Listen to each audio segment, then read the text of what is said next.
Hello friends, wraps കിഡു വ്ളോഗ്സിൻ്റെ പുതിയൊരു വീഡിയോയിലോട്ട് എല്ലാവർക്കും സ്വാഗതം. ഇന്നത്തെ വീഡിയോയിൽ എൻ്റെ വീടിൻ്റെ പരിസരങ്ങളൊക്കെ വൃത്തിയാക്കുന്ന ചില കാഴ്ചകളാണ് ഞാൻ ഉൾപ്പെടുത്തിയേക്കുന്നത്.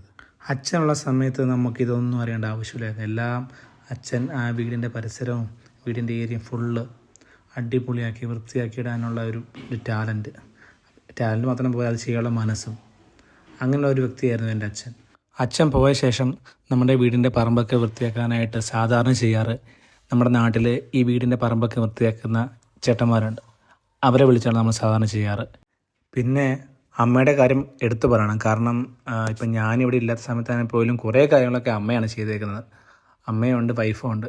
എന്നാലും കൂടുതൽ ഈ വൃത്തിയാക്കൽ പരിപാടി കാര്യങ്ങളൊക്കെ അമ്മയുടെ കൈകളിലാണ്. അമ്മയ്ക്ക് കാലിന് അത്ര സുഖമില്ലെങ്കിലും കൈക്ക് അത്ര സുഖമില്ലെങ്കിലും ഇതൊക്കെ ചെയ്യാനായിട്ട് ഒരു മടിയുമില്ല. എല്ലാം ചെയ്യുന്നത് അമ്മയാണ്.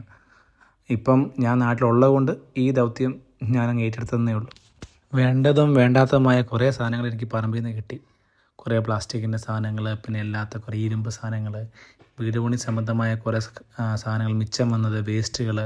സത്യത്തിൽ വീട് പണി സമയത്ത് നമുക്ക് ക്ലീനിങ് തുടങ്ങിക്കഴിഞ്ഞാൽ അത് തീരത്തില്ല, അത്രയും ഉണ്ടാവും. ഓരോരോ പണിക്കാരുടെ വേസ്റ്റുകൾ, അവരെടുക്കുന്ന സാധനങ്ങൾ, അങ്ങനെ ഒരുപാട് സാധനങ്ങൾ മിച്ചം വന്നിട്ടുണ്ട്. അതെല്ലാം ഒന്നിച്ച് കൂട്ടി പല പല സ്ഥലങ്ങളാക്കി ഇട്ടേക്കുമായിരുന്നു. കുറേയൊക്കെ അമ്മയൊക്കെ വൃത്തിയാക്കിയായിരുന്നു. പക്ഷേ എന്താ പറ്റുമെന്ന് വെച്ചാൽ അതിൽ വേണ്ടതും വേണ്ടാത്തതുമായ കുറേ സാധനങ്ങളുണ്ട്. അത് ഏതെന്ന് തിരിച്ചറിയാൻ അമ്മയ്ക്ക് അറിയത്തില്ല. അതുകൊണ്ട് ഞാൻ വരുന്നവരെ എല്ലാം അവിടെ ഇട്ടേക്കുമായിരുന്നു. ഇതിനകത്ത് വേണ്ടതും വേണ്ടാത്തതുമായ എല്ലാം എടുത്ത് ഭദ്രമാക്കി പൊതിഞ്ഞ് വെച്ചിട്ടുണ്ടായിരുന്നു പല പല സ്ഥലങ്ങളായിട്ട്. അപ്പോൾ ഞാൻ ആലോചിച്ചു, ഈ സമ്മതിക്കണം. കാരണം ഞാനും വന്ന അവസാനത്തെ കുറച്ച് റൗണ്ടപ്പ് പണികൾ മാത്രമേ ചെയ്യുന്നുള്ളൂ. ഈ വീട് പണി തുടങ്ങി ഇത് തീരുന്ന വരെയുള്ള എല്ലാ സാധനങ്ങളും എത്ര വേസ്റ്റ് ഉണ്ടാവും, എത്ര വട്ടം ക്ലീൻ ചെയ്യേണ്ടി വന്നിട്ടുണ്ടാവും, എത്ര ആയിരിക്കും അതിൻ്റെ ഒരു മെനക്കേട്, അതെല്ലാം കേട്ടോ. അത് ആ സമയത്തൊക്കെ ദൈവാധീനത്തിന് അമ്മയുടെ കാലിനും കൈക്കും വലിയ കുഴപ്പമൊന്നുമില്ലായിരുന്നു. ഇതെല്ലാം കഴിഞ്ഞ ശേഷമാണ് കാലിനും കൈക്കൊക്കെ ഒരു ബുദ്ധിമുട്ടൊക്കെ വന്നു തുടങ്ങിയത്. ഇപ്പോഴാണെങ്കിലും ഞാൻ പണി ചെയ്യുമ്പോൾ അമ്മ സൂപ്പർവൈസറെ പോലെ അവിടെ വന്ന് നിൽക്കാറുണ്ട്, ചിലതൊക്കെ ചെയ്യാറുമുണ്ട്. എന്തായാലും അമ്മ അവിടെ നിൽക്കുമ്പോൾ നമുക്കൊരു എനർജിയാണ്.